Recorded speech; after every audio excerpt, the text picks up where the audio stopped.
qu'au Fali, il vient, il fait les triples, je sais pas les quadruples de ce que Kofi a fait. Voilà pourquoi il est devenu main noire. C'est tout un visage Schengen. Voilà pourquoi il est devenu main noire. Là où les gens échouent, toi tu réussis. Nabena bonzambe, ponga ni nabi mutako zonga siksa zate. Azate. Ok. Et puis nous avons boya te gona la na banga ko jona o viewana te na kotika pantona kata ozonga ke sala kiza zonga. Sia. Donc yo ana nyango pona banga yo po ozonga succès. Yo nzambe karate. Mais il fallait qu'il prononce, n'est pas prononcer ça. Je serai toujours là pour toi, Adolphe. Je serai. Je serai. Et ça, c'est Fali. Je serai. Nabena bonzambe, ponga ni nabi mutako zonga siksa zate. Azate. Ok. Et puis nous avons boya te gona la na banga ko jona o viewana te na kotika pantona kata ozonga ke sala kiza zonga. Sia. Donc yo ana nyango pona banga yo po ozonga succès. Yo nzambe karate. Les lots aujourd'hui même Fali, na certains journalistes qui se prétendent être licenciés, tout ça et tout. Nangana pesa na pa mutu mo azali licencié mais Nabena bonzambe, ponga ni nabi mutako zonga siksa zate. Azate. OK. Et puis nous avons boya te gona la na banga ko jona o viewana te na kotika pantona kata ozonga ke sala kiza zonga. Sia.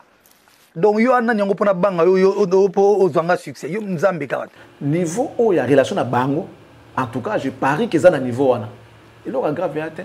Son problème, il y a maître pas, son problème était de voir son ami Fali. Moi, je pense que le coup la côté d'un kata lupango, c'est que considération. Bakuta ni pe. Bah non, on se retrouve chérie, on va kala, papa. Yo un orchestre ah. Au bengi batu, ba uti poto ba ko répéter dans orchestre na yo. Ah. Alors, yo moka wana, aujourd'hui ba monsieur msuku ko répéter na ba répéter na poto pour na kozela yo. Elle parie, elle kintoni. Alors bien on va dire na ya lobby ba kota ki liste. Ya ba te belé. Après aye ko bien ambassade que non na zo ngana kende na batu bolobi nini. Ambassade et lobby na toki ko pesa ba visa sur tout to ko pesa na net na mi to ko pesa yo 5 visas. Ça veut dire que babo yibusuzu. Soki za bongo. Bato ba visa bato oaze quoi aponi bazwa. Na liste ba Jos Diena. À mon avis importance à Joste. Parce que même ceux qui va rejoindre après, bateau et moi qui faut son nom en première position. Ça non ba oya kena ba. Il y a beaucoup de chance pour lobby vérité. Si ba tumsu ba sala ki pe bongo ba lobby vérité té. Ba ko c'est le noir. Mais noir et continue à katité. Moto ya kendaka po aboma moto. Yene ayebaka ke kala te songola ko ya kolale bébé. La vie ezali bongo. Nathalie Wazé quoi Nathalie Wazé quoi donc il montait ma passe Nami Touni mais comment fallait faire pour réussir là où tout le monde échoue et tous ceux qui rentrent après lui il y a le même discours c'est que vous êtes faible votre identité est douteuse.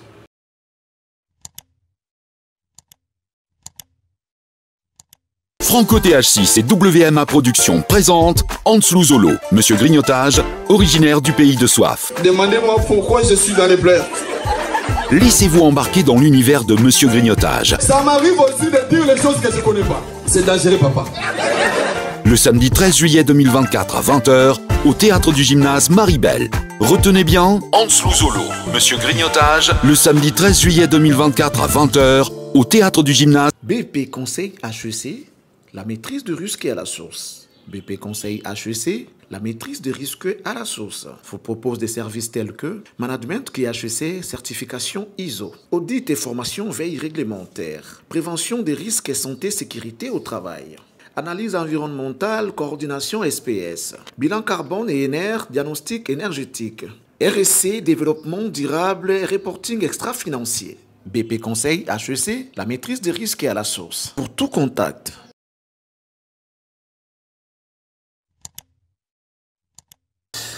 Bon début la semaine, na balandi na biso ya télé de l'excellence au bozota la biso siko partout. Aux se retrouver aux États-Unis, en Europe, en Afrique partout, en République démocratique du Congo, dans le Binombote, parce que vous avez la télé de l'excellence, moko oebotie mitema et pas inabino. Awa eza isika moko vous avez information sur na katia Congo mikolo o na zagole la bino mabe na l'homme du moment. Mutu o a prêté serment. Bâtir les drapeaux Simanae a juré devant Nzambe et puis devant Bino pour y bino kaka vérité Charlie Prince, l'excellence, au Nazaranais, tout le temps dans le plateau.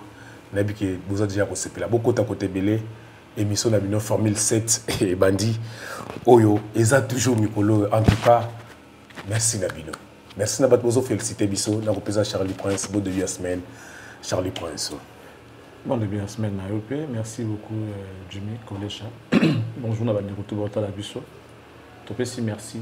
Nabat Bonne, surtout, il y a Cactus Télévision, la télé de l'excellence. Merci Nabat Nikoto, Nabat s'abonner, Nabat la Bisso, Nabat partager, Nabat liker. Et ça plaisir.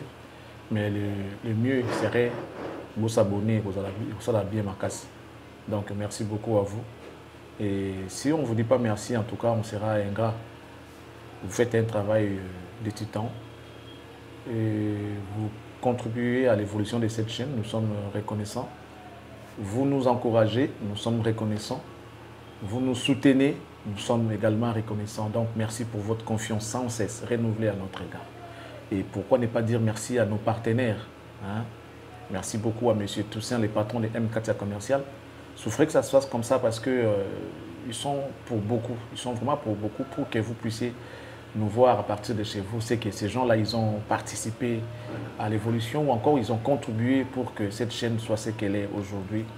Merci à eux. Merci à M. Toussaint, les patrons de M4 Commercial, votre agence des fret, transfert d'argent, location des véhicules de marque, location, si vous voulez qu'on vous aide à propos de démarches pour l'obtention de visa, il est là pour vous aider, donc l'assistance visa. Il est également là pour vous aider à acheter des villas de parcelles. Et il peut aussi vous aider, donc vous ne pouvez que les contacter l'agence M4 dont il est patron. Je crois que vous aurez des solutions à vos problèmes. Je dis merci à messieurs J, F, K, les très intelligents, les très élégants, le bourgeois, il a tout pour lui. JFK, merci à lui, M. Jean-Flavien Kaniki, depuis Pointe-Noire. Vous savez, lorsque vous avez des gens qui sont très intelligents derrière vous, vous ne pouvez que réussir à ce que vous faites. Il n'y a pas d'autre choix, si ce n'est de réussir. Merci à lui, ce sont les gens qui nous entourent. GFK, M. Jean-Flavien Kaniki, depuis Ponton, merci beaucoup à vous pour tout ce que vous faites. De la même manière, on va dire merci à Madame M, la classe et la beauté, les sourires permanents. AC Milan, merci à vous. Merci également à Monsieur Brian Panzou, le PDG de BP Conseil HEC. Monsieur Brian Panzou, expert carbone, l'intelligence au service de l'humanité. Merci beaucoup à vous. Merci à Madame Noëlla Yang Alonengo, maman sociale d'Habitat. Elle vous aide à avoir les documents certifiés, les documents vrais venant du cadastre pour tout ce qui concerne vos besoins comme certificat, contrat de location, les titres immobiliers, vente, achat, morcellement, mesurage. Madame Noëlla Yanga est là pour vous aider afin d'avoir tout ce dont vous avez besoin. Donc, appelez-nous, on vous mettra en contact avec cette dame. Je crois d'ici peu, vous allez voir Xtend qui va se placer ici. Question d'énumérer tous les services qu'il peut vous offrir. Merci à lui, à elle, pardon. Merci à M. Bruno Lubika depuis Chicago, Mbongwa propre.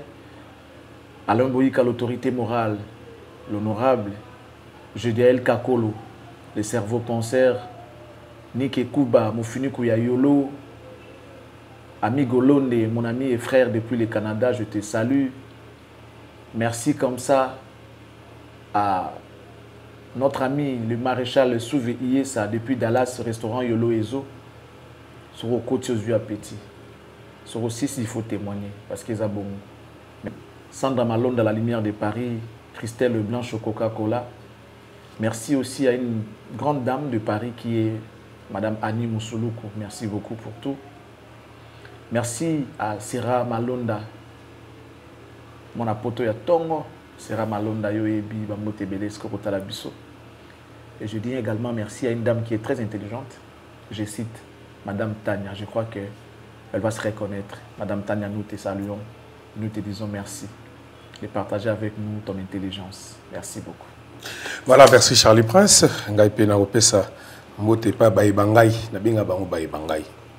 En tout cas, vous souffrez de Charlie Prince à Otoloba, ils ont babiso il faut te remercier quand même. Na pesi mbote ndenge nazoloba l'intelligence a un nom. À docteur, président, l'honorable Vital Kamerhe, le pacificateur éternel.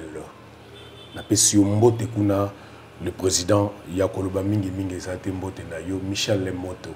Na pesi mbote côté kuna Jili Lumangi Jili na pesi mbote petit frère Moto za kotalanga depuis quelque part yakosamba mingi zate, sans oublier maman Nabiso Amida Chature Moissia numéro 2 de la République démocratique du Congo, qui est le docteur honorable président Vital Kamerhe, le pacificateur éternel.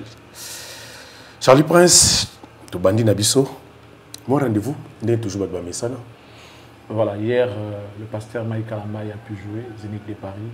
On a vu les images, c'était bien, il a bien fait son concert.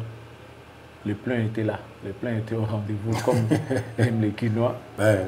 C'était bien, il a bien joué, les gens étaient en mouvement, le peuple de Dieu s'est retrouvé. Voilà, donc c'est fini pour la date du 26, c'est enlevé de la liste. C'est vraiment, en tout cas, c'est déjà enlevé de la liste. Ce qui nous reste maintenant, c'est Adidas Arena avec Félix Wasekwa pour les comptes du 1er juin. Le 8 juin, Héritier va présenter son album officiellement devant son public. Ça sera au Pullman Grand Hotel. Les billets, c'est à $300 pré-vente. Les jours J, il se vendra à $500.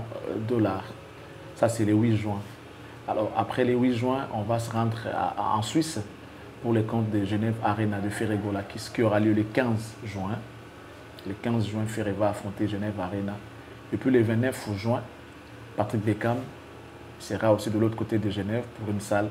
Ça veut dire que concert pour les comptes de l'indépendance. Ils ont anticipé d'un seul jour, ils vont livrer leur concert le 29. Et puis voilà. Si on quitte Suisse le 29, on va se rendre en France pour les comptes de LDLC Arena. Ça sera le 6 juillet. Après le 13 juillet, l'artiste sera donc à Arkea. Nous sommes à Bordeaux, toujours en France, pour ces concerts de Arena Arkea.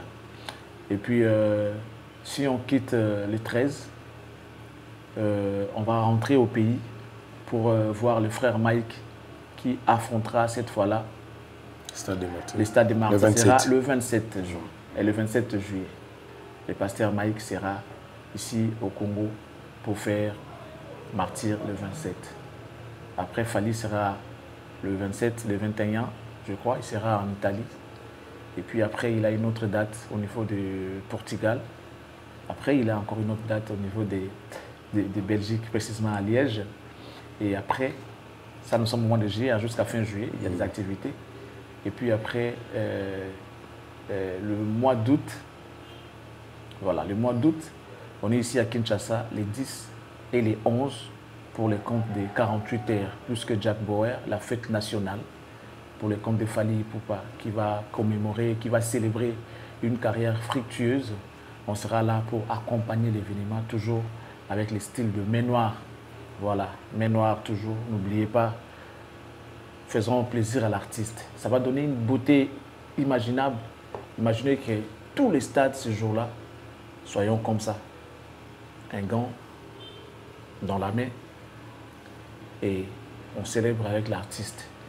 Ça sera du waouh, main noire. Pour la idéologie à main noire, c'est pour témoigner l'amour à notre artiste, lui dire que nous sommes de cœur avec lui par rapport à tout ce qui se passe. On sait tout. En tout cas, on sait que les gens l'en veulent.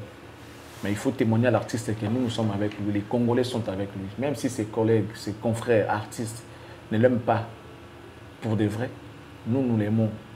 Les Congolais l'aiment. Et on va l'amener jusqu'au firmament. Et voilà, ça va se passer comme ça. Bravo encore une fois à lui.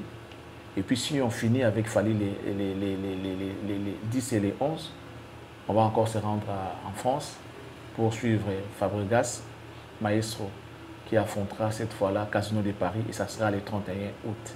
Mais il y a aussi un rendez-vous qu'on a sauté pendant que Fali sera à Bordeaux. Hans Luzolo va affronter Théâtre du Gymnase Maribel. Là, nous sommes à Paris pour le compte de son show et ça sera très bien. Donc, il y a vraiment beaucoup de rendez-vous. Ce qui est bien, ils ont réalisé ma moto et puis c'était un plaisir. Voilà un peu ce qu'il y avait comme rendez-vous. Ils ont bakisa matin mais ils ont longa. Bah tu sais pas bakisa rendez-vous et ça. Ils ont annoncé au courant kaka ya ba mois au cadre tout que niveau ba la bakisa. On va concrétiser nan et puis voilà. Voilà, besoin siko bikina papier, bovanda parce que l'homme du moment il y a plus matière. Besoin. Ou bakisa ba méga pour katate au tala on a rediffusion té. Bakisa méga sozana wifi zala kimia benga bande robokota. Bakisama boya ebele pour parce que nyonso ya za koloba ezo bakisama lelo na yeli bino na yeli aibisa nga toujours bi nga na zala nga mutu eza langwa yo ya nga la ba question nga na ko répondre lelo na ozongelela mangamne nyonso aloba parce que nazo mona ezo kokisamaka na ko kotsa ya sika lelo mais nyonso azo bezo kokisama Charlie Prince na plateau oyo olobaki bat bayebi batar be miso na biso olobaki Jimmy Kolesha waze kwa soka kokende nazo ndimata okende na tala 10 personnes. Na mon accueilli a eu 5 personnes, donc a eu 5 visas. Ouais. Pour le baki mais c'était prévisible. Le problème est que les Congolais, ils charge na bango. Mais moi je souhaite que mon entend ma charge na tant que ça les kamnayo et simbité assume. Le baki na sala kango. Tout ça les kamnayo ko ça te le baki na sala ki za bongo na jupe bon. Papa. Yo en orchestre art. Au bengi batu ba uti poto ba ko répéter na orchestre na yo alors yo moka wana ozu ba misiam suku ko répéter na ba répéter na poto pour na rozela yo elle parie elle kintoni ça veut dire na ndenge to yebeli asa mutu ayebi peke orchestre ça le temps ebele ba voyager té ba pion majeur ou ba cause ma que non sûr que ba okene ba kozonga ba les responsables na kata groupe ba leader comme comment dirais-je bato bazaki na confiance dans bango la plupart balongo bazali sauter bato ba esika il sait aussi qu'ils sont des profiteurs na ndenga musique bato ba yebi ke ebele so baki ba ozonga te ya cela calcul ne bien bato so bazana poto bazelaye ndam ba répéter awa voilà o baza a mwanda mbo akoko zwa wana akina ba on a poto basangani kuna ba beti concert alors bien on va dire na ya lobby ba kotaki liste ya bato ebele après aye ko benga ambassade que non nazo lingana kende na batu bolobi nini ambassade et lobi na toyi ko pesa ba visa sur tout to ko pesa na net na mito ko pesa yo 5 visas ça veut dire que babo ibusuzu so que za bongo to ko pesa yo 5 visas ça c'est le dire de Wazé quoi lui-même to ko pesa yo 5 visas alors ba yebisi e bon tindela biso ba kombo tindela biso ba kombo la explication hein? Voilà. Tindela biso Bakombo. Donc là, nous avons déjà 2 listes. OK. Liste provisoire, la liste définitive.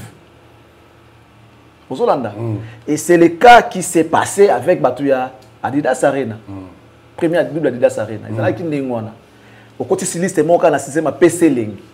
Ba mona ke non to kota ki liste bo kepe na ambassade bien tout mais bazala kana ndenge mo bako benga pona ko pesa liste o ya bato ye alingi bazwa visa voilà likambo meno ra lokuta ndenge bimana to pesi ba mbote na bato meno ra lokuta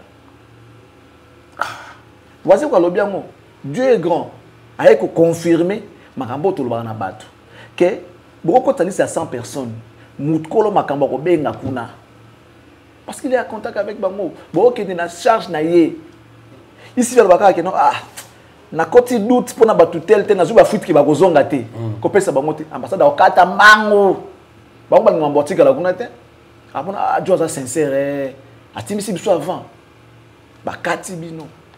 Eza clair. Ya poni oya lingi. Aponi oya lingi. Abi ke non liste na tindeli bino oyo nde batu fo pesa visa bango wana. Bamsusu wana na douter na bango nde ba kotika to ba okima to na mwana ba okesala kuna te. J'ai réfléchi na mon importance na bango kuna te.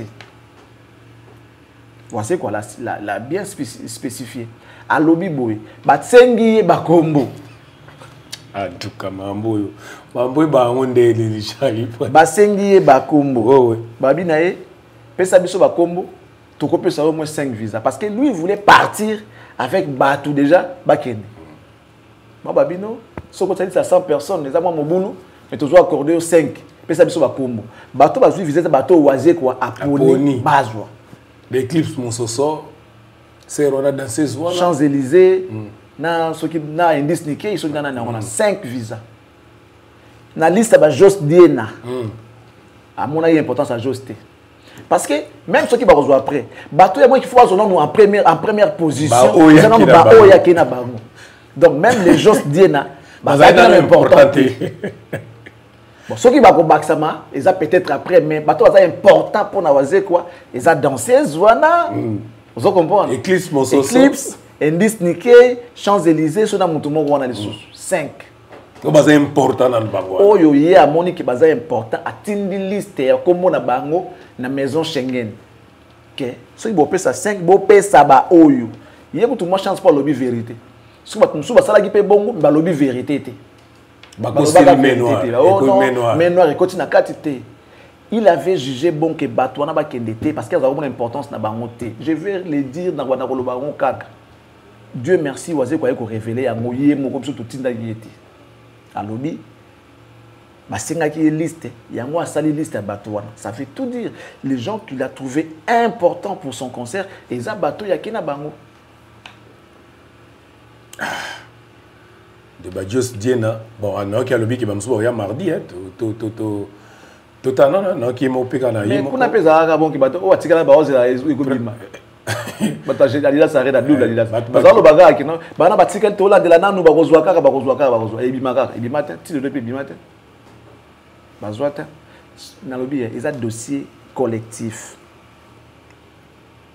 ils a dossier bo ki ne tout pour na likambu moko kana bino ezali kamoko c'est pas individuel c'est un cas général donc beta bo ki ne likambu moko ça dit bato to ba na liste baza bato baza important pour l'applicabilité il y a événement au ça à niveau ya poto bon yebisanga sikolo soit ba accordé soit ba accordé te c'est vrai ce que peut-être visa et ya kasiko que non il faut ya comment ko la bango ko expliquer bango beaucoup la bango mais ko faire voir bango importance il y a quelques têtes que non bon ce que premier visa de 5 ba tout bazu visa te maintenant ba bête la instrument na sima les choristes je peux même ko louer banani ba requin ba kuna na poto mais ko bête la na bête la tant ce moment ba sali ko faveur na ba to sima tout le monde des chanteurs et tout ils à la bon mais trop souvent s'il s'agit d'un dossier collectif, ce qui va valider, c'est pour tout le monde. Généralement. Loba peut-être que Mokolo Makambouye Moko à Longola et Asa qui met noir. Asa qui met noir et Moko après causer d'ango batumususu. C'est comme ça que ça se passe. Au monde. Donc, à chaque fois lorsqu'on fait des émissions, on va faire comprendre les batouké. Tout ça on a parti prité. Comprends? Tu auras parti prité, tu auras tes potos yina mutu moko. Tout ça, on a c'est-à-dire un traitement équitable pour tous les artistes. Oui. Mais on ne peut pas supporter de voir l'injustice et que les autres, les uns acquisent les autres. C'est là où il y a les problèmes.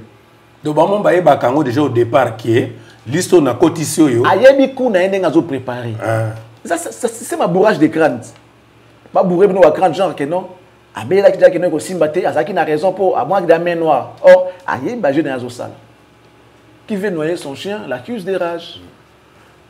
Et ça, le coup là, moto oyo, azoya po bomayo. Ayebi kenaki ko boma moto. Mais moto o ba ya po bomaye, ya yebi te ki ba ko bomaye. Moto ya kendaka po boma moto. Yende ayebaka ke kala te songola ko ya kola lebembe.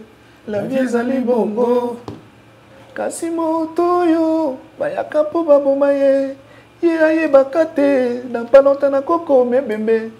vie ezali bongo ezalaka ndengo ça c'est diabolos ezalaka ndengo ça dit yo zo linga boule na yo oyebi déjà ndenge ko suka obeta carte na yo biki na banango awa ya nsozo awa tu as toutes les possibilités ya banada ko ganga avant po yo oyebi ke eko sala mandengo zo kanisa alors pour échapper na raisonnement ya batu batimbela keza yo Banda Gobela que non, makamna na mona clarté, c'est comme si déjà des mains noires et tout ça. Pour oyebi que ekosuka ndenge mutu na wezo kanisa. Alors comme les gens ne savent pas que ekosuka bongo, ba wanoye que lo mawa, ya lukuta siko. Mawa bato sali pour la nini. Oui, nani ngo pour la nini ka sala ngaka usala baninga ne bongo. Ozomon.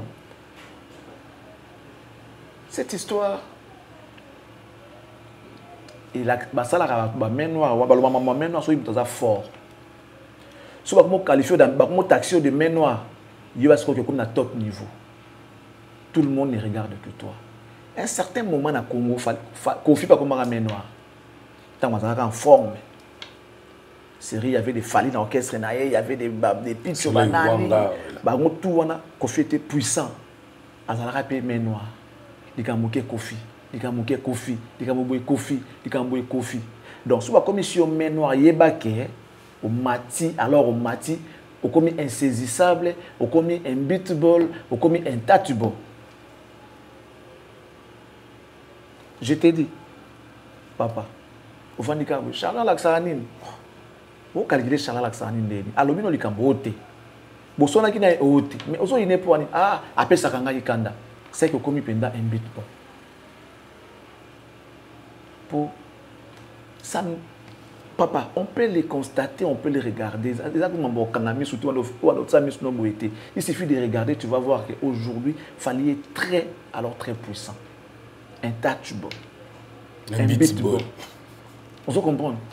Il est. Parce que tout le monde se regarde derrière Fali.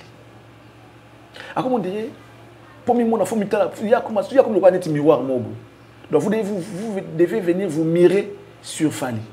Pour moi, qui n'a pas mon foi devant Falta, pour moi, yo. Donc, vous savez quoi? Ça avait que bateau ya kina bangonde bangona fala kena bango. Oh, c'est important. Oh, ya ligaba kenende bangona bake. Les Jos et les autres. Basila non. Bazala qui est important selon Wazeko. Même ceux qui vont rejoindre après, en première position, bazala non importante. Leur importance est qu'il y a une seconde position. Ceux qui sont importants et indispensables pour la concert à Wazeko, ils ont les 5 visas au Yazu. Oh, yemo akina bangon c'est la moko. Oh, yemo akina bangon. Et puis je vais encore te dire. Karawazeko, il nous a fait voir que Fali est plus puissant. Fali réussit là où tout le monde échoue. Ça c'est Wazé quoi. Oui, c'est lui qui nous a montré. C'est-à-dire, naïe barakeza bongo, to inga naïe kezara bongo, mais Wazeko vient de me les confirmer. Simba, tu as des animaux à Simba. Simba qui na cimetière ba éléphant. Na nala. Tu connais les dessins animés. Parce que Nala, où est un cimetière éléphant, ils ont équipé cachette à Balien. Balien va attaquer Bango, Zazu. Alors que ça Simba qui était, mais Simba santé, le roi prince et tout à Kena na Makasa, Kena na Nala. Après tu vas venir attaquer Bango, Simba mais qui se défendre, mais ils ont équipé une défense moro, comme on l'a pas bomaye, Zazu à Kena Bango benga, nani Mufasa. À ABC, Simba est en danger.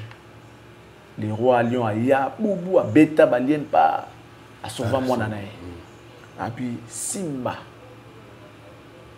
j'ai eu peur pour toi. Tu as mis ta vie en danger et celle de Nala. Zazu ramène Nala chez elle. Je vais parler à mon fils. Qu'est-ce qu'il va dire à son fils?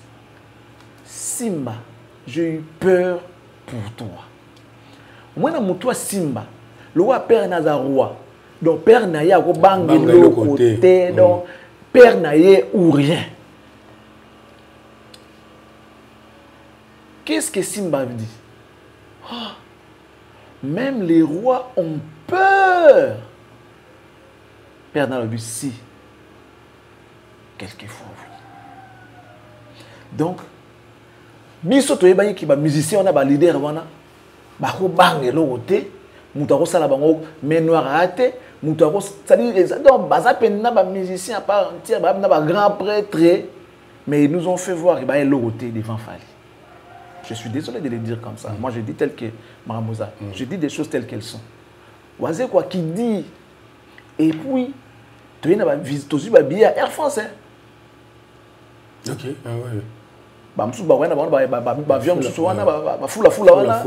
que tu as Air France, billet 1500 et quelques.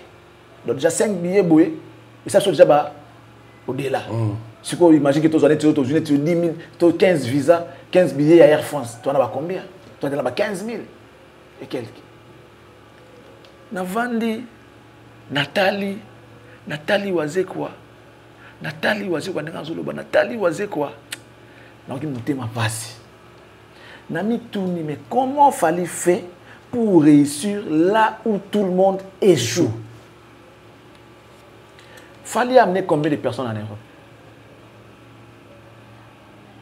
Je ne sais pas si vous avez 60, ceux qui fait 70, n'ayez pas raté. Tous, Bakendana, Air France.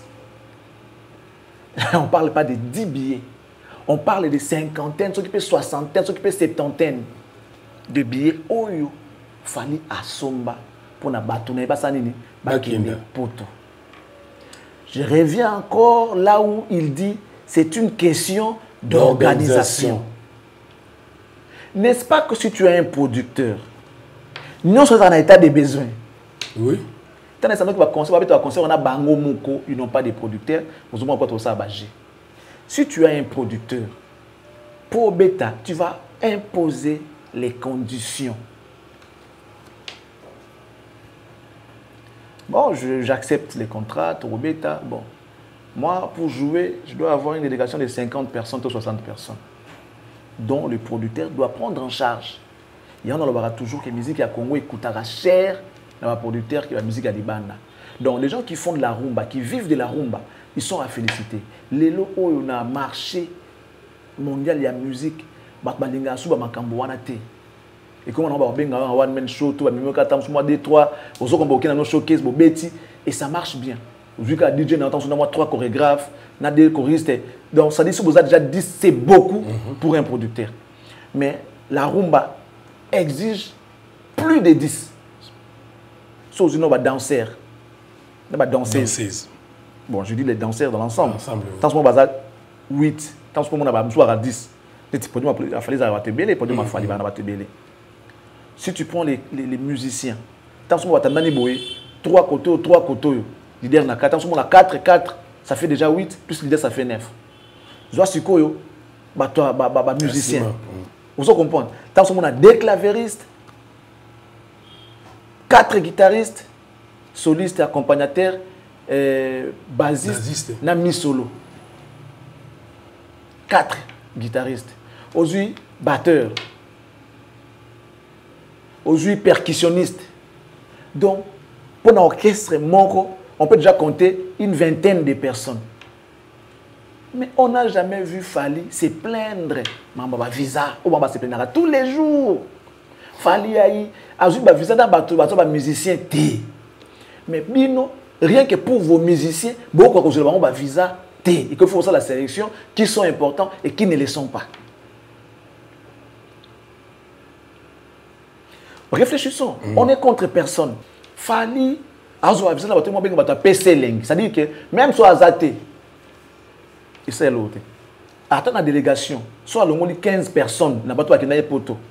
Au moment où il faut changer concert na l'autre côté parce que baza ba musicien té, baza ba danseur té, baza l'autre côté, baza ba PC Leng, ba qui na ba côté la ndolé, ba qui tourisme côté la ndolé. Mais il réussit à recevoir visa pour na batouana qui ne sont pas très importants. D'ailleurs par rapport à l'événement, ils ne sont pas importants. Par rapport à l'événement, ils ne sont pas importants. Je ne suis pas contre. Mais tu peux savoir exemple.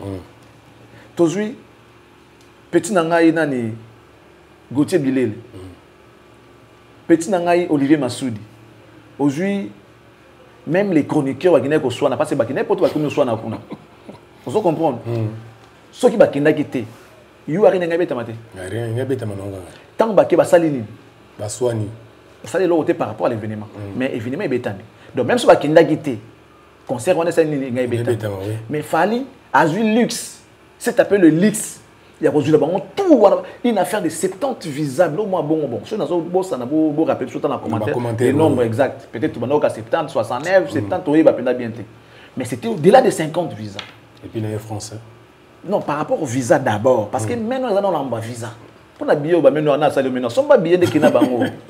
Vous comprenez? C'est là où nous avons la capacité et c'est gagné dans la force, dans la force. Fallait qu'il y ait au-delà de 50 visas.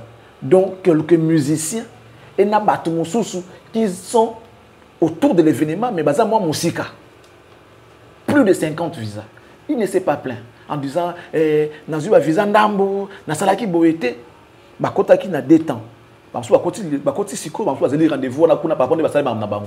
Ou ali bosso bazu visa. Abi que l'homme susu ezo bima ezo ya. Et puis on a vu ça. Alors ba kité que non, ba senga ki nga liste moko boye pour na main noire moko boye. Il passe à mon pas ça les main noire. Moi j'ai fait voir un artiste et ça fallait main noire. Mon ko ça la fallait main noire. Et fallait y a lobby on la TV. Na tiki musalo. Oh, na limi ko mona yango. Main noire. Ba ça la fallait main noire. Attends, la concerne à Martyr, tout va concerner à LG, Arkea. Dans mon agar, maintenant, il fallait parler la nan. Pourquoi il réussit toujours là où les autres échouent? Pourquoi? C'est là où nous nous sommes dit que et ça va taper ses langues. Quand Wazekwa dit ça, j'ai dit comme Simba, oh, même les rois ont peur. Vous au monde. Balaxiso qui mouké na bango na misu, c'est la honte. Wazekwa neto ebeli wazekwa. Abi talakara osumasuku babi neti ba France on a dit bien. Mais c'est W. Tandi comme ça fallait on nzambe. Talande bo la sake fallait na mbongo koleka bino. Talande bo sa soke fallait za puissant koleka bino. Talande nge bino comme si fallait on dirait bo comme si était mais lokola te mais bo comme si embête vous. Bino moko papa oh na bien ceux qui ont sali événement na s'organiser marambuto za budgétiser oui donc ba bien za ya koluka bamsuba na ntanda ba fula ba lekile kino wa koma kaka license ba ya kaka po ba bien ya France ya parce que tama so bamsuba na ba fula zo be banani ba to ba tikena ba visa te au selon ba rezo après OK pour mon aka ke lukuta ba rezo soute sili ba to ba tikena ba jos ba na ba rezo soute sili ba okete te ba okete OK. Bon, papa. Ah. Tu es banni. Mais Charlie, fallait pas qu'il y ait un visa bateau et bimi. Premier groupe EKI. Mais fallait le pas quitter il là. Deuxième groupe EKI. Fallait hasard organisé. À lobby bien lobby.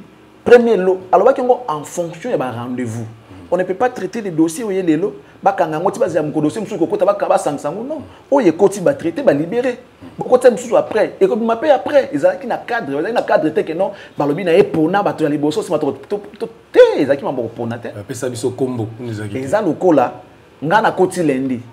Yeba ki mamanga ko si la paix liboso na yo koti jeudi. OK. Dossier na ba traiter yango parce que tout au plus ils aura 2 semaines pour na visa ordinaire. Traitement na ils aura 2 semaines. Si on a côté ici les lots net les lots lundi, il faut toser la ti lundi on a kuna au plus tard jour à sous que ça lundi on a kuna. Tant soit bien ngapé avant na na zui. Si ko yo côté jeudi, to manzela monga na yo. Non, yo ko la traitement na pe na temps yo continue. Voilà, c'était comme ça, fallait na battu ba côté ki ba côté ba no so tunzela mon côté. Les autres sont entrés avant. Les gens sont rentrés avant, les autres sont rentrés après. Yango ezaki que non, premier lot et bimi, deuxième lot ba lo ko continue na retard, tozo zela pe et bima. Bapimela mututé visa. Soit quand tu as 100 à 100 visa. Nulle part à l'écart par le bakeno, mais noir, baepsingana pona, lisa liboso et kotaki. Non, on n'a pas vu ça. Et tous ceux qui rentrent après lui, bah, il y a le même discours. C'est que vous êtes faible. Votre identité est douteuse. Votre identité étant artiste, de renom, leader. Vous êtes dans la salle, bah, mon attaque, non, salle, vous êtes tous au bundanango. Quelles sont les garanties pour mais ce sont des producteurs. Oh, papa. Ça dit tout ça, ils sont producteurs. Non, c'est les producteurs qui prennent en charge. C'est vrai, vous pouvez vous mettre d'accord sur un nombre de gens. Bon, 25, c'est trop. Moi, je prends en charge seulement 20 personnes. Mais si tu tiens à ce que en charge, Héritier l'a fait plus d'une fois. Héritier qui n'a 70 personnes en Angola. Le premier voyage n'est pas dans la maison mère. C'était le tout premier voyage. À Mema Batouba qui était la concerne Moula. Il y a la foute à billet, à un visa. Moula. Producteur a un nombre limité. Il y a sopi même que les gars au producteur à Zouaki. Lélo, nos musiciens nous ont fait voir que Fali, il est le tout puissant. Chalindo Zomono. En écoutant, va dire à Wazeko. Wazeko, ce qui a bien le Ménoir. Ménoir n'est aux ala. À côté, on a compris.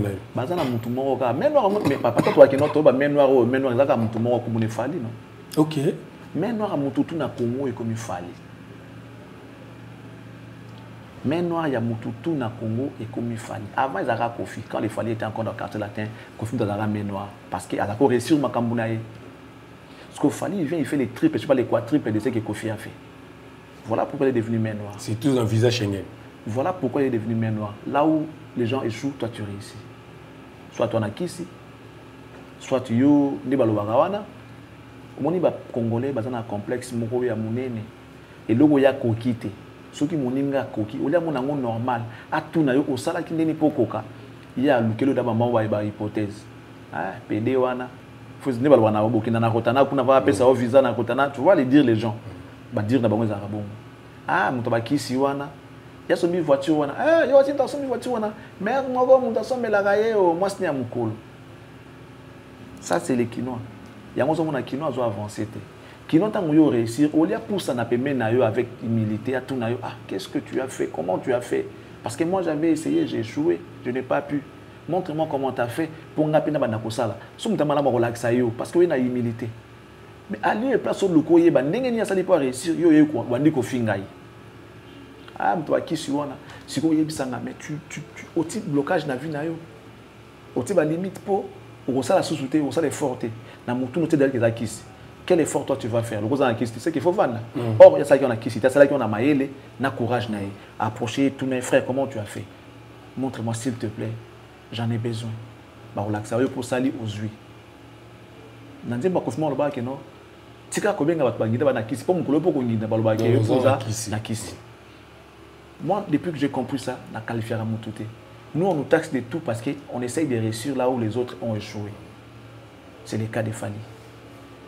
Donc dans ce monde, ceux qui réussissent, ils ont ba PD, il y a ka batakisi, ils ont ka batoba. Tu vois un peu toi dans ma pratique à mabé. Mais surtout, nous avons l'appel chrétien. Donc, même pour les chrétiens, nous avons ça.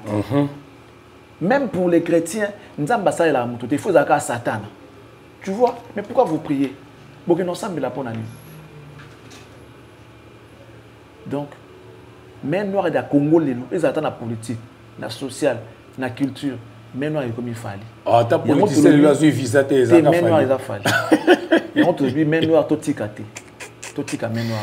Les gars, ils restent là où les autres ont échoué. Il y a des problèmes. Voilà. Charlie Prince, nous continuer. Donc, ma soeur, qui est bien. Et tout, on a un petit sautage dans les réseaux sociaux. Par rapport à Matanga, il y a une Rafin Toumba. Il y a une contribution à faire rigoler à Tinda qui m'a enveloppé. Je ne suis pas au courant. Il y a une tendance à Tinda Kotika enveloppe au nom. Un bon geste. Il y a une affinité, c'est normal. C'est un bon geste. Il y a un qui personnellement. C'est un bon geste. Bravo à Ferré. Ok. Merci beaucoup. Tu vas continuer l'émission. Je ne sais pas si tu as un prophète. Tangi ba commentaire ba émission tozo sala olobi baire ba olusaki ba ministère mso ngona ba français o ayembi nzembo batiki erreur eleki na lingi na tanga elo moko ba comme téléspectateur moi komaki na koma ko vivre vie nanga cachée fali muto ayemba albi erreur balba vie cachée. Oh bon. Mais comme il faut comme il beaucoup de topé sa cour en français. Oui, parce que je vois pas là où il y a l'erreur dedans. Donc selon mon attendement, dès qu'on a une vie cachette. Oui, cachette pour naïe. Non. Vous pouvez s'en papier na bic. Il faut tout comme avoir pas comprendre. Voilà. Petit dans la gédéon, ils ont papier na bic voilà. Toujours court. Voilà. Merci. Toujours court. Il y a conjugaison, toujours court, il y a vocabulaire, on sait comprendre. Parce que quand il dit vie n'a caché, verbe est comme une participe passé. On dit les participes passés s'accordent en genre, en nombre avec son sujet. Ici, il s'agit d'une vie. Vie dans un genre féminin, c'est vrai. Ils appellent un singulier. Une seule vue, une seule vie. Il y a un genre féminin et c'est au singulier. Il y a la pluralité. Alors, si le participe passé s'accorde en genre, en nombre avec son sujet, caché, oyo, bazoloba, ils ont verbe caché. Na comment qu'on vivre vie n'a caché. Comment on doit l'écrire? Vie cachée. V, I, E, C. Non, attends, ne dis pas. On va montrer aux gens, ils vont lire. Bon, bah, tu as accenté sur les en majuscule, mais moi je mets quand même pour aider ceux-là qui vont écrire, bah, comprendre.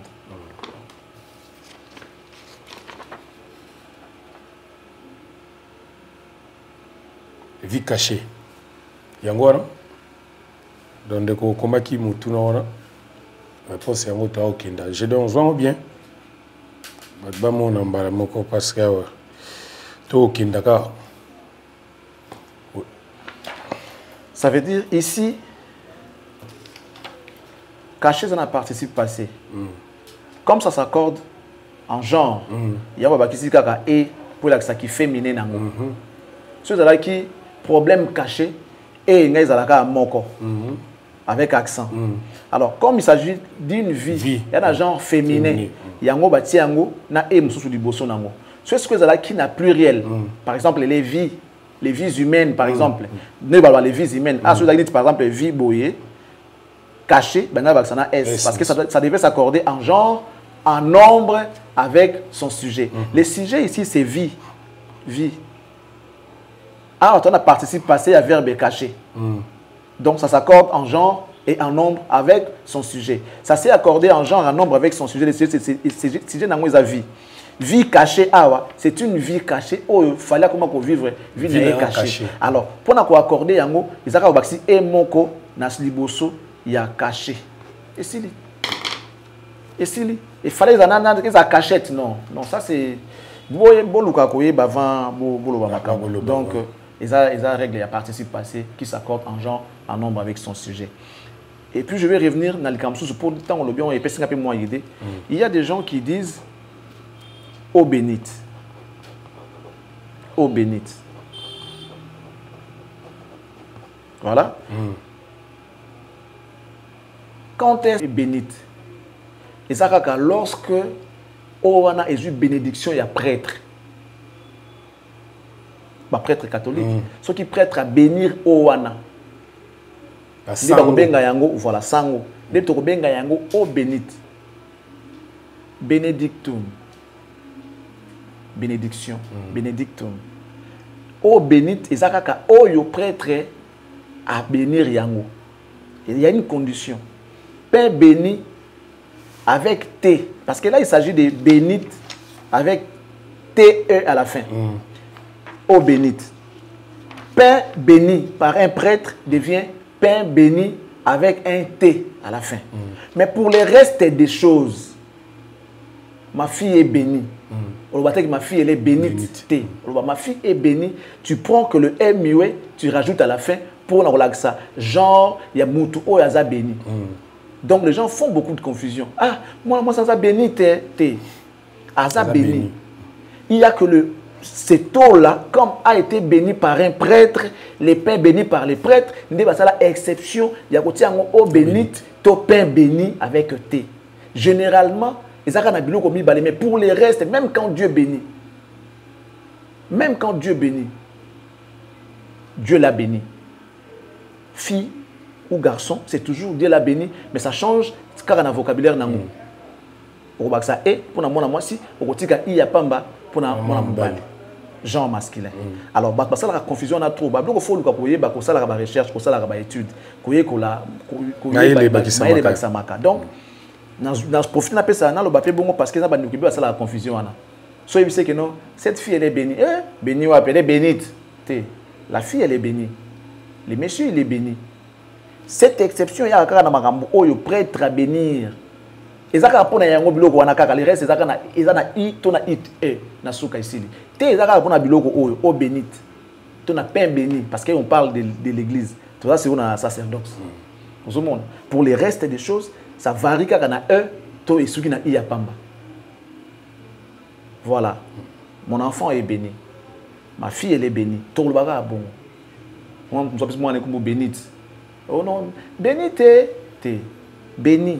Et ça la moi je mbali et comment m'en différemment babasara et tout balongola et pour la gens où ils ont dépendre na. Voilà un peu pour la ndekwa le baki vie cachée au fallait le baki ils en erreur mon côté. Et fallait c'est parmi les rares artistes qui prononcent bien. Fallait qu'il chante au nom de l'amour, je serai toujours là pour toi. Tu vois? Au nom de l'amour, je serai toujours là pour toi. Tu l'as mouinanga Adolphe. Mais il fallait qu'il prononce, n'est pas prononcer ça. Je serai toujours là pour toi, Adolphe. Je serai. Je serai. Et ça, c'est fallait. Je serai. Non, je serai toujours là pour toi. Non, je serai. Prononciation. Il sait le faire. Aujourd'hui, il fallait que tu parles français correctement. Même l'anglais, il s'est débrouillé. On s'est débrouillé. Voilà. Il s'est débrouillé dans l'anglais. Voilà. Mais le français, il te parle ça couramment. Les lots, aujourd'hui, même fallu certains journalistes qui se prétendent être licenciés, tout ça et tout. On a pensé que moi, je suis licencié. Mais il fallu un plateau. Il ne va pas tenir. À tenir, beaucoup de nos journalistes ici, de nos chroniqueurs. Pas journalistes et chroniqueurs. Surtout, il y a YouTube. On a licencié 27 plateaux, on a fallu bon émission du début à la fin en anglais. Ils ne vont pas tenir. Ils ne vont pas tenir. Il y a un moment on a fallu aujourd'hui Azali dignité de mesure. Non, Azali Moutou Oyo, les gens doivent le prendre comme un exemple. Même en termes il y a vie. Si tu veux réussir dans ta vie, regarde Fali. Tu as le parcours, il y a Fali. Je ne pense pas qu'il est universitaire. Sûrement, c'est un D6. Sûrement, à moins que je me trompe. Mais il est fort, il est à féliciter. Les autres, oui.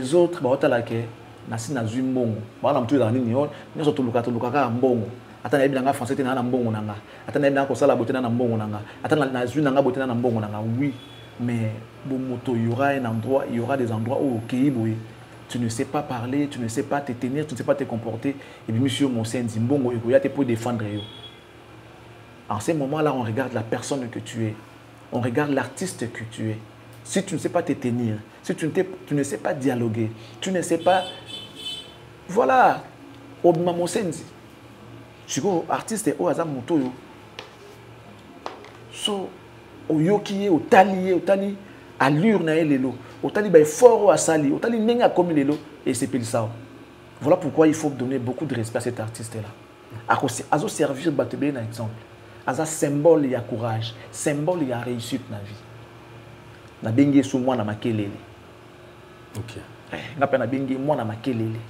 Wana bandal. Te mwana ya makelele. Makelele za na bandal kati. Ngana lobi pe ndi baloba ba finga kaye mwana makelele na bengi penda moni mwana makelele penda ko aza symbole ya réussite. Sikoyo de makelele ou l'été na lelo sika komi. Alokutaka na se atomboli likolo ye. Mwana makelele, j'insiste. Na bien mwana ya makelele. Akoma vana na Macron ba odami. Faut kumisa nzambe. Faut banga nzambe. Mwana makelele. Bana gombe bazo opportunité wana te. Bana campagne bazo ya monter, bana mon fléri, bana ça dit yo penda ko za penda don petit frère Jésus penda quoi. Mais on va na Macron te. Et toi et beauté. Et toi que tu na bana Macron qui tu suna et toi. Donc Macron et beauté. Moni ba biso ba oyo. Barkeli ba beauté. Toi un espoir que on est en train de vivre, on va accomplir de grandes choses. Mais dire qu'un jour on peut analyser, là qui vient analyser, on a des rêves le plus fou, na ko l'autre ngote. On a même Zamba Opexanga qui non l'autre makambo ndé. Yo tata ya mboka na bino. Tout le monde. même quand tu fatigues aux rêvé un jour lié naïe comment naïe dans une forum tout na moi les conférences moi le beaucoup on a pas tout comment naïe mais quand il est lié naïe yebsanga qui amitié ango et obanda mukolo nini to ko sala ngondenge nini a bipe kombo la honte te kombo akoyeba toi batamboka comme nous sommes des journalistes ok à titre d'exemple pour battre mususu les tozoloba mais papa toi batamboko tiens biso tini bato azo nommé wana bakabongo ba Christian Bosembe ba tout ça ina ba ba ondé donc ça veut dire que moi na makelele là où il est aujourd'hui même bana Kalina Gombe bana ma campagne bana soki ya wapi ba koki kokoma makambo ya salité voilà pourquoi complexe là ti bango sur moi na makelele ba ko benga le lomé noir ba mo na partout même la chambre na bango faliaza abimela bango nous sommes en place comme mes alliés donc respect à cet artiste là Chanel mo inge ki mangai natali pe kaka ndenge kaka ba critique ezanga na internet ayamba camarade de maître pai oyo na itande ngazala ki wana mais ba critiquer mingi ba lobi pour nga yamba ki était na salon na ye vanise libanda na kiti ya gardien ya vandi libanda pour nta yamba ki na kati ndako na. Bon, il faut aussi que le bas moni na mokili ba degré ba relation eza niveau par niveau. Eza ba tumususu basuka ka libanda ya lopango. Eza ba tumususu ba komaka na portail. Ya ka ba relation. Eza ba tumususu ba na paillote. Eza ba tumususu ba na véranda. Ya pe na tumususu ba na salon. Ce n'est pas tout le monde qu'on peut faire entrer dans sa maison. Ce n'est pas tout le monde qu'on peut faire entrer dans sa parcelle. Ce n'est pas tout le monde qu'on peut faire entrer dans sa chambre. Donc, pourquoi que Lucas Silina moto ya moto akovolo kwa babiso boy. Oya sali c'est déjà bon. Relation na bango za ki ya bon mwana na ba classe et tout. L'école primaire. Après suka ndenge suka wana ça fait des années bakutana te ba yokutana lelo, bakutana ba yambani. Et puis pour na ndeko wana pour lui son problème était de voir son ami. Est-ce que mais to mi tout na kati eh musu to ba musu ku ba nomé ka ma poste moko ata monyo apeso sumbo tete. Abi ke lobi za nango mandat esila nango mais a préféré boma bonde koto ki camarade boza nango pona ka ko mo mokonzi moko ya wa benga na lingala pata puni ba kino ba benga ngo bomo a préféré boma pa ki bonde ko bato ndengo ngata ko tona nzilo zolela pasi o ngo kufa na biso bina kino kufa un peu na leki akufa la kufa na on se comprend fallait y aller dans salon d'abord fallait ba ibana na mettre paille pendant qu'il était encore jeune, célibataire, tout ça, il fallait comme marié, comme père de famille. Ndaku n'appartient pas, ça appartient à la femme et les enfants. Lui, il est tout le temps dehors. Bon, imagine si ok, mettre pas à camarade Nanatin, à camarade ya Fanny, à camarade ya Banatin, ni Monikel, Sogina, Malka, à camarade na bangote, à camarade ya papa na bango. Alors papa, gère tes amis là-bas. Gère tes amis là-bas. Comment mal qu'a vendu boy? En toi dessin animé là. Pourquoi tu sais des mots pas? Toi n'as pas basi ba vendre na bango, après toi en cinglé, moi short né muké, tout ça et tout. Ce que yo côté ça mutonde. Non. Non. Niveau où il y a relation na bango, en tout cas, je parie que ça na niveau wana. Il aura grave atteint. Son problème, il y a mettre pas, son problème était de voir son ami Fali. Ouais, ça m'a bon tout le monde. Bon, ce que tout le monde était dans la caméra. C'est ça. Ce qui est le bon, on est pas c'est l'image, il ça qui. Enveloppe à chocolat. Est-ce qu'il faut l'accès on a TV? Est-ce qu'il faut tout dans ce qui n'est non, il a fait ce qu'il pouvait. À ça, il faut après ça là. Monter bonga dans la bonne cause hypocrite. Tant qu'on a monter mais il pas pas limite. N'a pas ndenge ko yambela bateau. Vous comprenez? Pas parce que c'est ton ami, les siko faut yamba les jours ont passé. Les jours sont passés. Les jours sont passés. Boutikala na ezaka etanini, etadam na comme le mokili comme si pas tout mité à mabe ba te belé. Passer comme si pas tout mité à mabe na mokili. Passer comme si ba tout monter à mabe car mettre pas yona par exemple. Alors qui m'a sané à classe, je ne dis pas quelque chose à la bonne, mais il faut être prudent. Ba ko utiliser épée, dengo ke bongo 10 000 angol. Na état na yona je dis pas que c'est le cas, mais tout le monde m'a bébélé épée bongo. So komika na ndako, subaka ona kata ndako, problème est commis. Il faut être visionnaire, il faut être prévoyant, il faut être prudent. Moi, je pense que le coup la côté d'un catalopam, c'est que considération. Pas coûter ni paix. Bah non, on se chéri, on va kala, on va chéri, on va on a devant nana. C'est ça aussi. Tu vas na moi pointer na so to betende to katande to zalaka kala. Tu vas na mabele, to solo la to solo kala ya obi ke momi wana. Yup no zui siko tabak bakuta na kabongo eza siko babloka na muto yaka mingi nostalgie. Nous avons fait masane ya ndeni obi ke kala ya na mona ndo ko ma prêtre. Aigle. Simba ta to tanga na okala. Obi ko zaka maele muke. Obi ko zaka maele te ba biloko wanza ba beta na tomba se retrouver. Akenda wapi? Ya nani akenda wapi yango? Maso bazo beta si jour mais za yango. Ba beta profession te parce que ça musala moko te. Parce que quand ça ba moment ba l'exa ensemble na sérieux wana. Siko yo beta ngo devant ba fan. Et Simba te? Et Simba te. Donc rien à voir avec ceux qui bato ba qu'il fallait aimer la salon te. Salon ça pour la monnaie sur tout. Ba kabona kala état d'esprit na été dame na été lelo.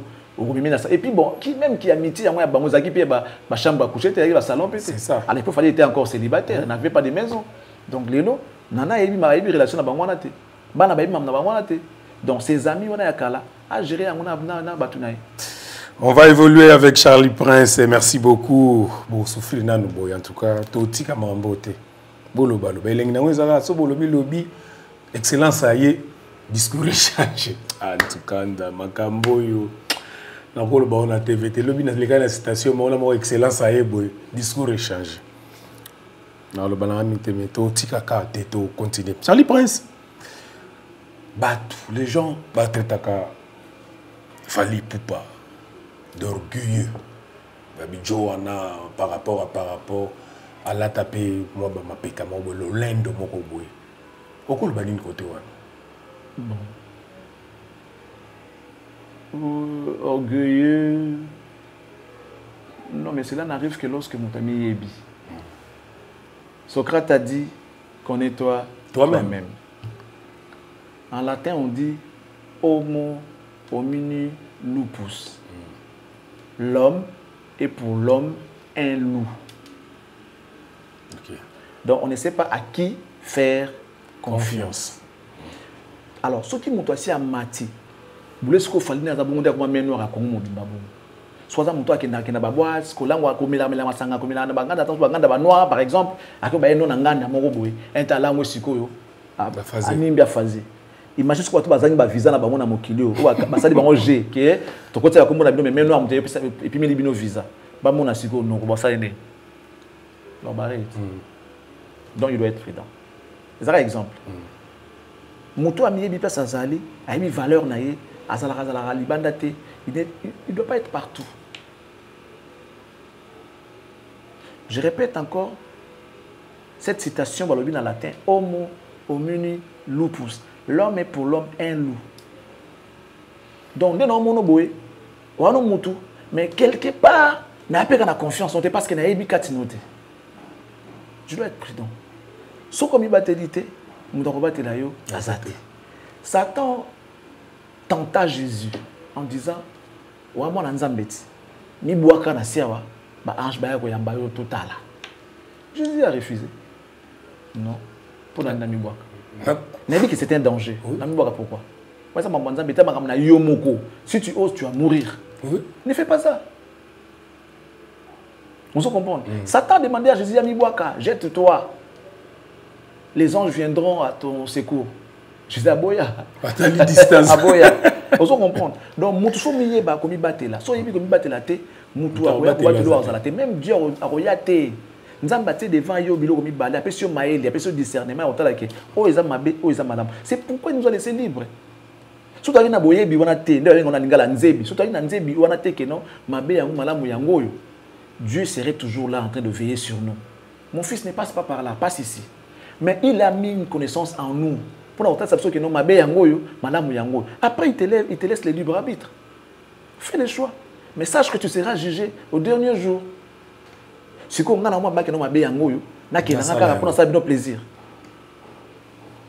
normal.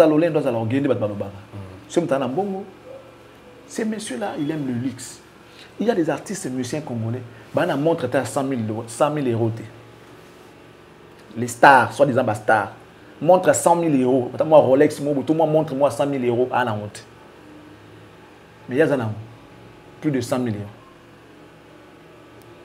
Moi, je car qui l'élo qui va charroi, mon car mon. N'est-ce pas qu'artiste en a côté de Lamborghini? na Congo. À côté Lamborghini ou pas? Écoute. À côté Bentley ou pas? Écoute. Mais bah Ferrari peut écoute. Oui, ils ont m'embêté. Mais si vous vivez dans le moi coup de chance c'est alaka. Na mutu a vivre ça dit son quotidien c'est ça. Ayebi ke naza star caro yo. Et puis bon quand tu dis bah Ferrari écoute ça m'embêté.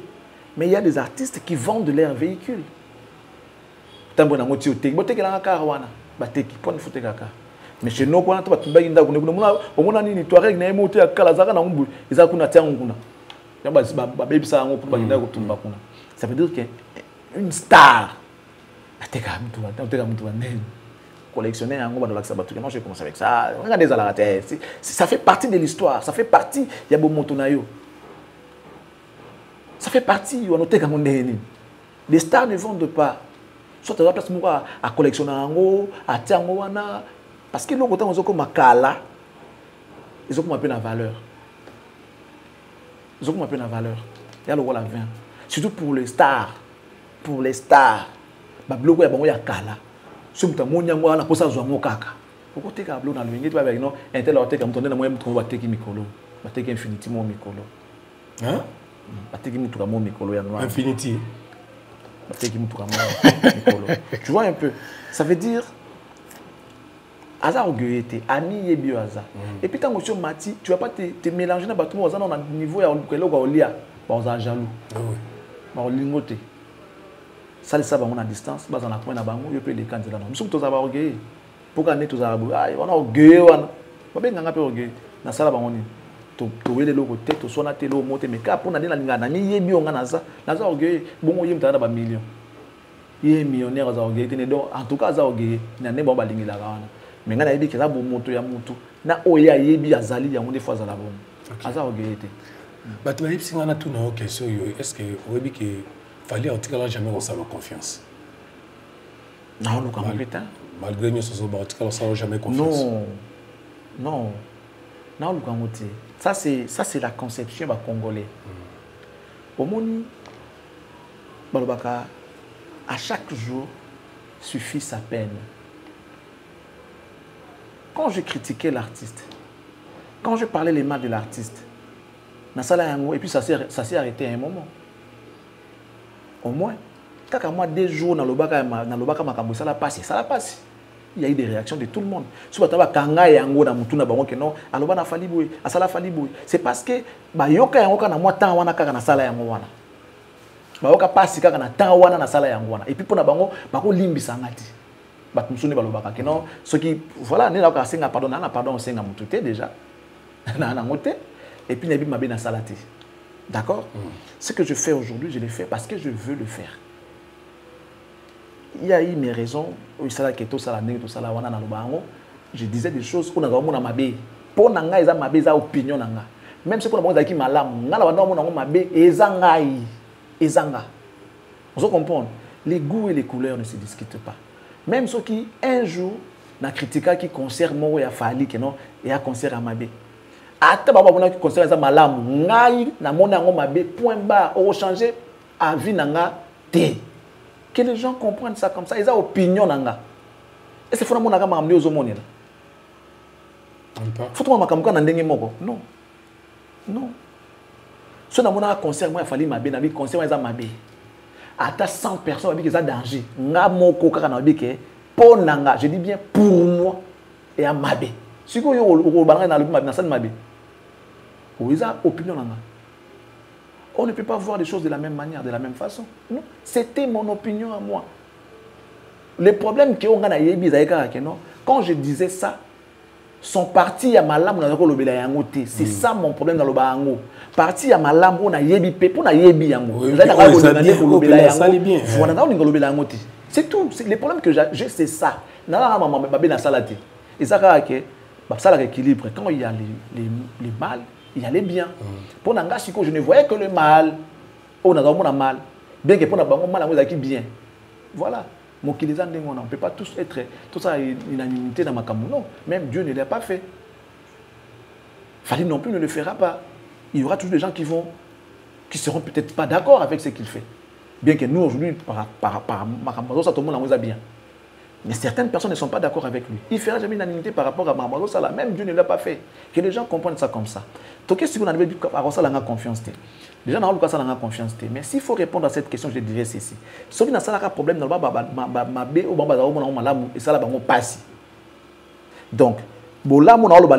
j'espère que ça va être ok. J'espère que quand on a moi des jours dans le bika qui n'ont fallu ça la bouée, n'a expliqué. J'espère que c'est retrouvé, c'est payé pour mon tuto d'inga koyo que va le makambo ça la plaisir. J'espère que bazo s'est retrouvé. Pour moi c'est bon.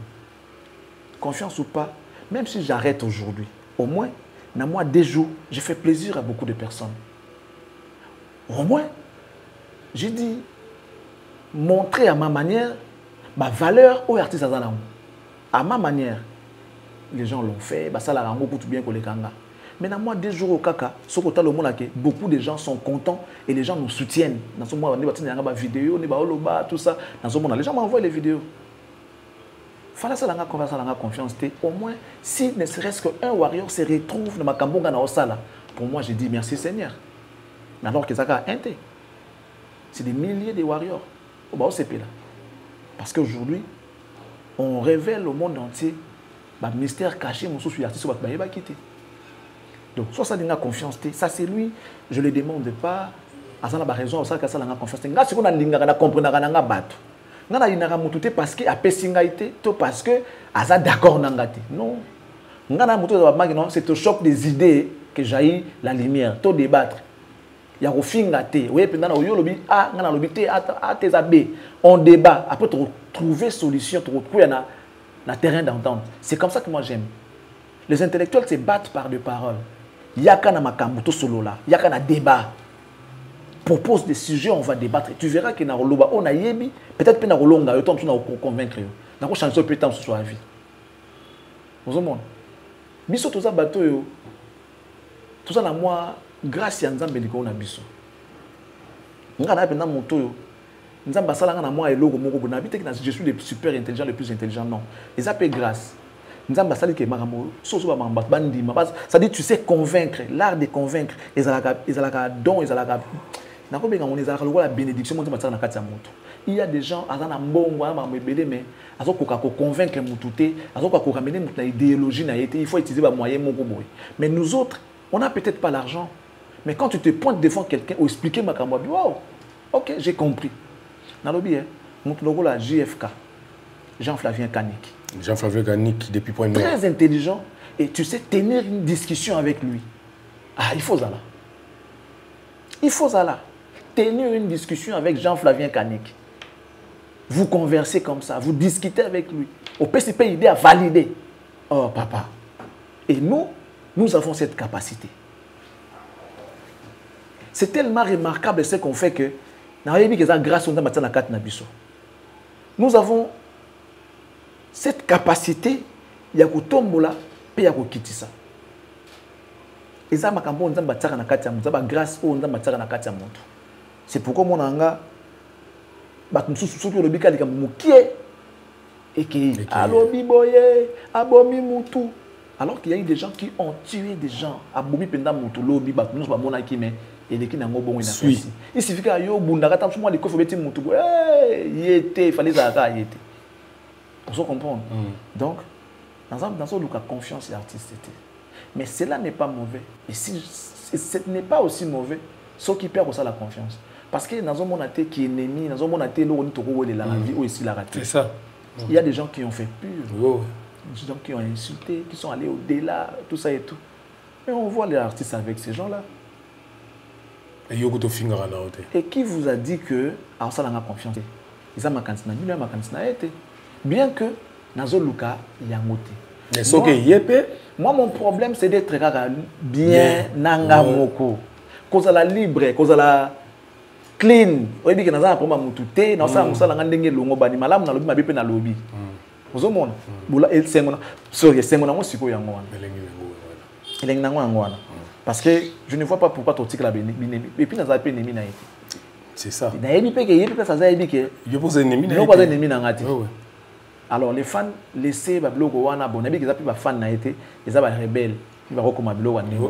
Parce qu'un fan, o alukela kaka artiste na ebolam yo so mo ba vidéo ba tia sur ba vidéo te ne ba otinda ne ba zo komi ko kebisa ba ndeko mususu c'est que je soutiens pas botika ba ça na bango tranquille nga za nga bien ne vous en faites pas, ne vous inquiétez pas pour moi na nga bien na lobité que non et le mo ko changer senga vie to ko décourager nga isa na ngote.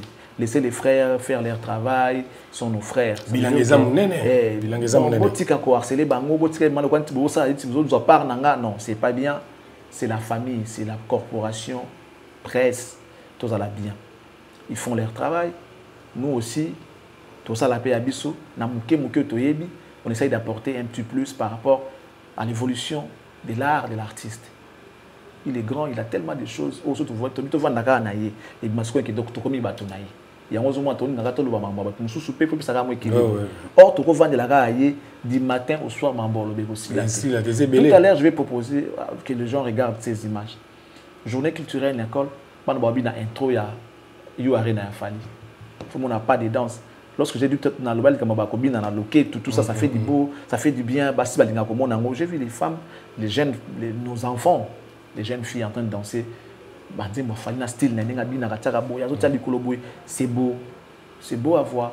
Que les gens suivent d'abord et puis on va se retrouver après pour la suite.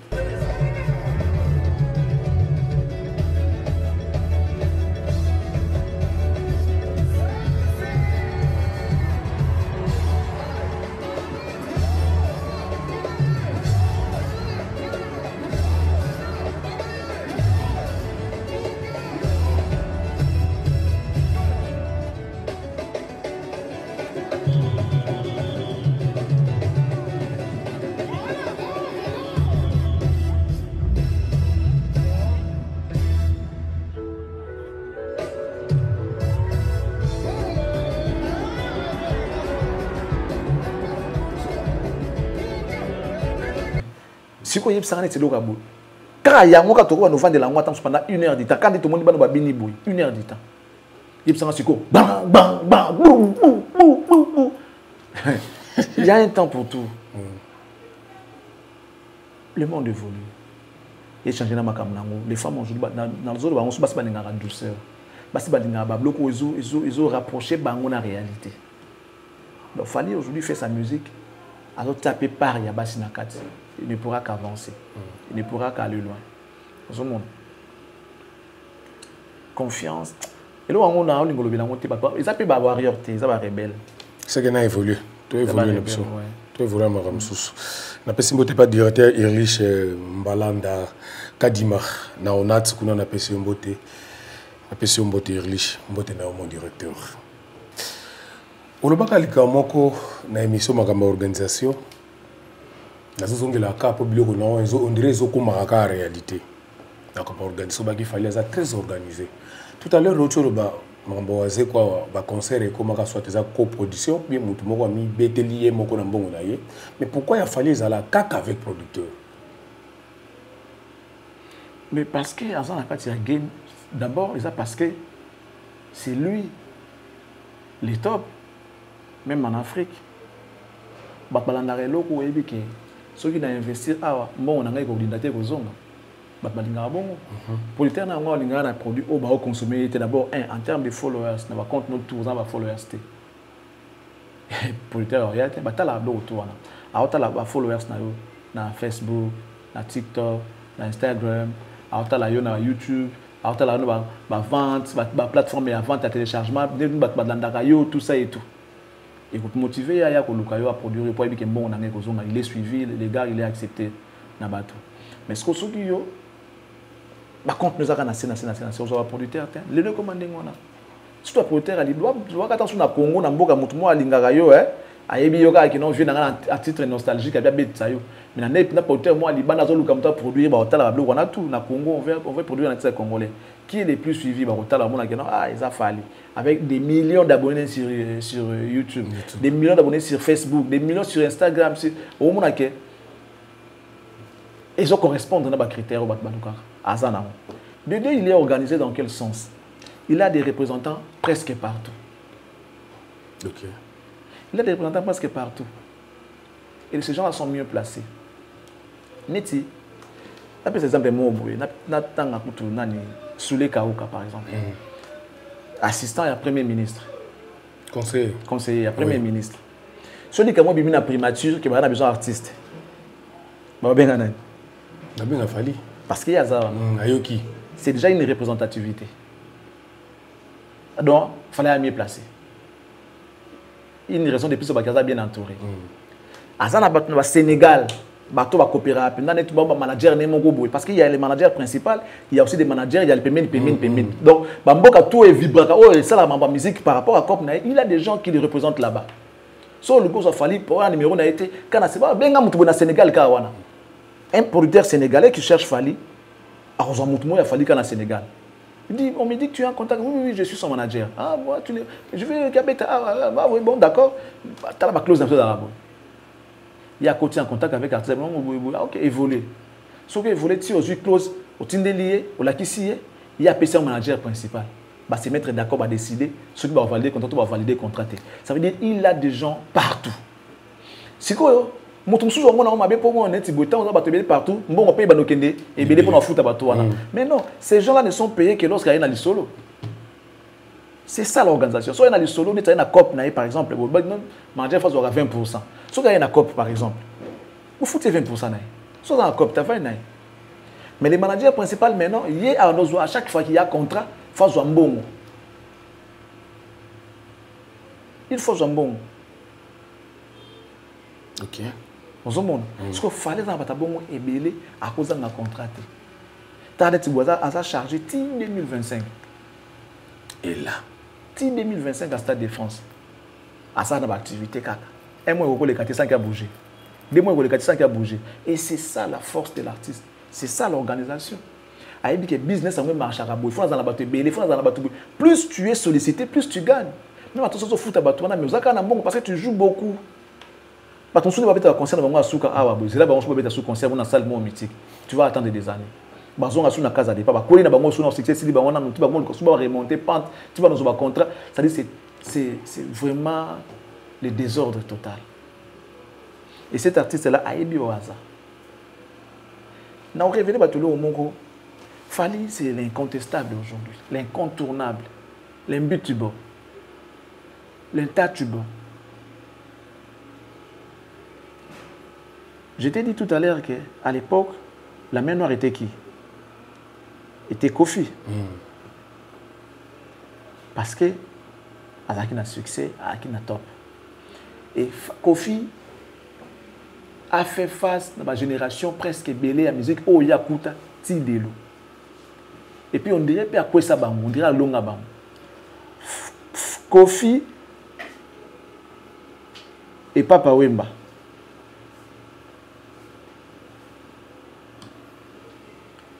Kofi a, en réalité, il a dominé ce Papa Wemba. Il a esprit, il a parce que papa m'a dit non, il en avait marre. Kofi Wanakaka, c'est lui. Donc il dominait sur les gens. Wenge va tirer longa Kofi à niveau que non, à mal à l'aise. À trophée belé, à ça m'a belé, avec on se comprendre que c'est toujours lui.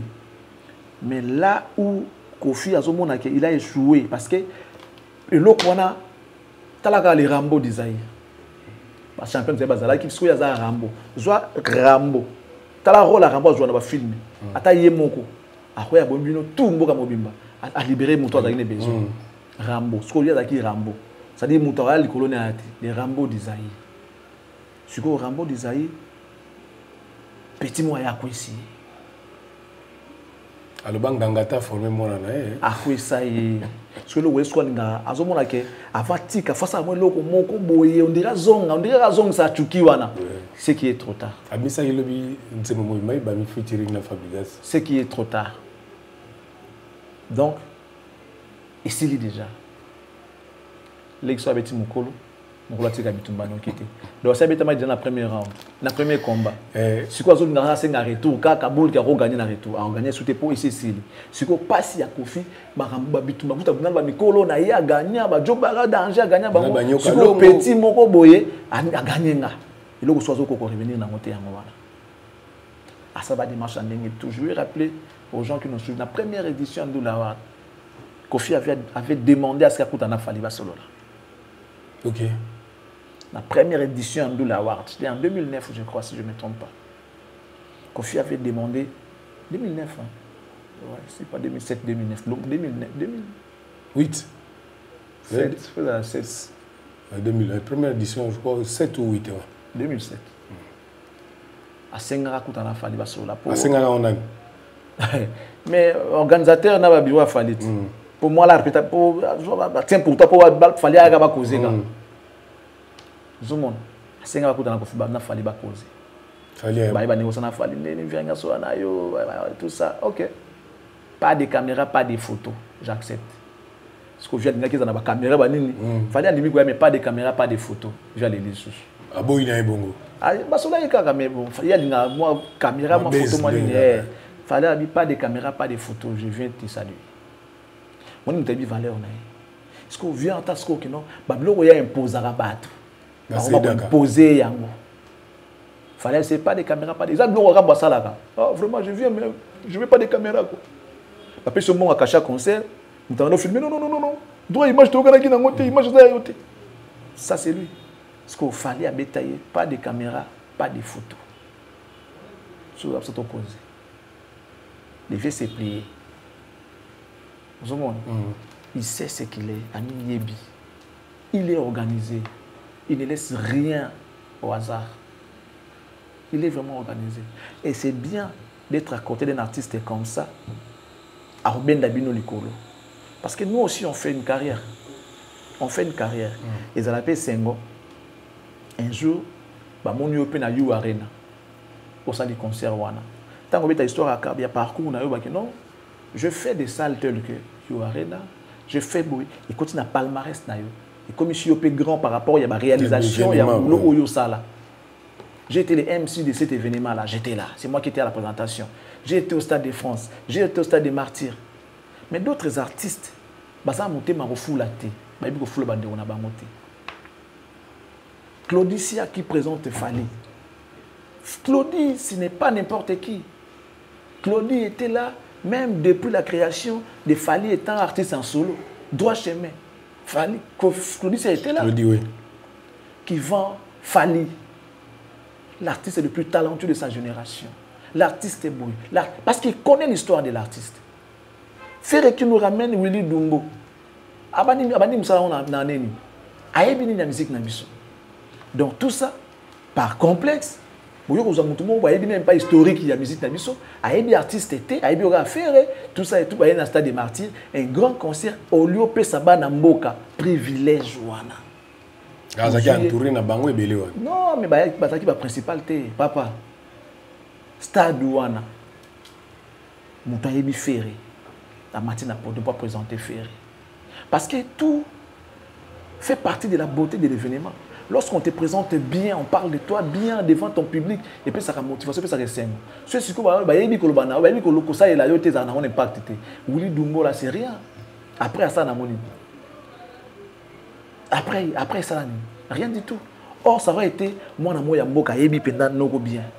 Tu peux assurer le solo à noko, place à outil, place à commission. Au moins, il y a ça. Et ça aussi, ça fait partie de mon thème, de mon organisation. Si tu es organisé, tu vas comprendre que on a combattu ensemble pour que nous passions au commis. À ce stade, on ne peut pas fouler la main, on peut pas la lumière. On va présenter un gars. Pour la mission, on a un concert qui est aussi, on a biso. Concert qui nous envoie, on a biso. Concert où il y a une grande envergure, on a bisoté. Ils ont malhonnêteté, ils ont monté ma mabe, ils ont complexe. Vous avez voulu de vous salir avion, billet, maraboutou, hôtel, vous foutiez caché, pour aller à ça et l'autre côté. Mais Claudicia, le choix était normal parce que Claudicia connaît l'histoire de la musique congolaise. Claudicia était avec des papas Wemba, des Kofi Olomide, Ayebi musique à Congo, Ayebi histoire à Bafali. Quand il te présente, il va te présenter Ndenge Pena Makamozaleli. Le choix est clair, le choix est judiciaire. Mais il y a Douli Dumbo, il n'y a même pas chroniqueur. Il y a même théâtre. Il y a théâtre, il y a des émissions, il y a des abonnés belé. Et il y a des porter la bisonne. Il m'a apporté la personne. Après, histoire de qu'est-ce que ça a apporté? Il y a des gens qui font des grandes choses, qui font des œuvres. Mais après, il y a même pour nous, on a et on a ça, on a bien, et les gars, il n'a pas été fait tirer bilembo. Si on a un bon, on a eu un bon signe de massanga. Mais après, bon, vous avez un bon, on est mort. Mais après des jours, il y a un bon, on est à possible, ils ont rapporté tous les jours. En tout cas, moi. Faire ça, on dit, R&B, il y a danger. Mangweni Mazazu, R&B. Ah, sens na visa ya lilita na zwine ya molingo teri reconforter ngai R&B. Et même la firine. A zona notre fini.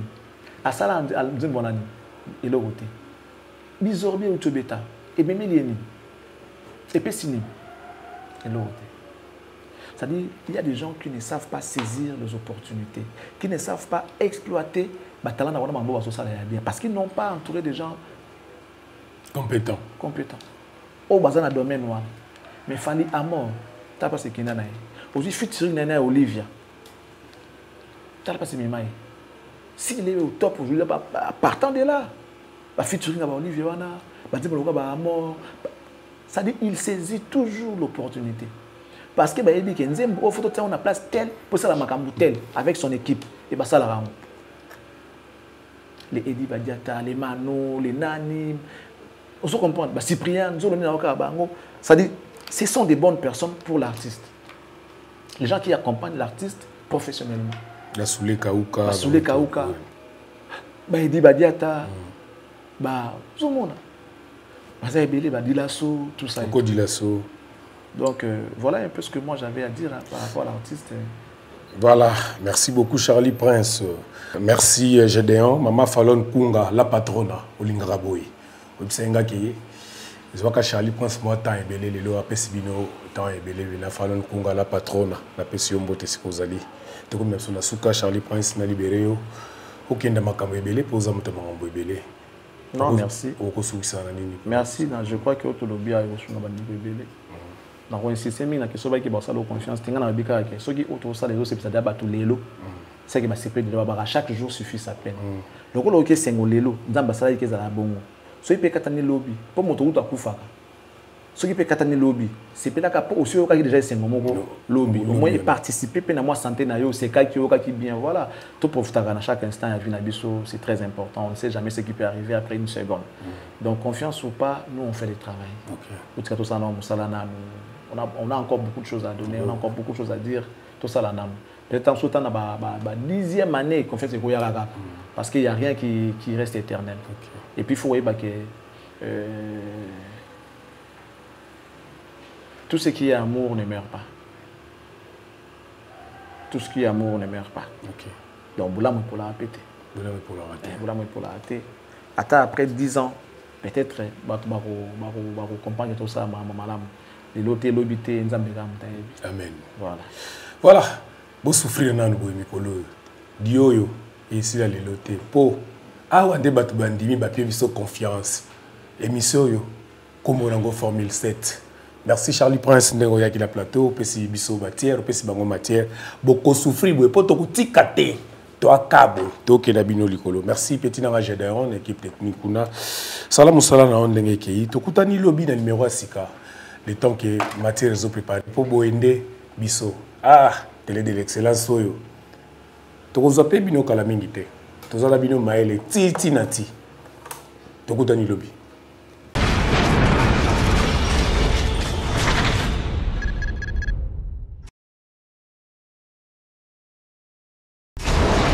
hela ma on a ekolo samo na boala roga misile na ningina loba oye koya heya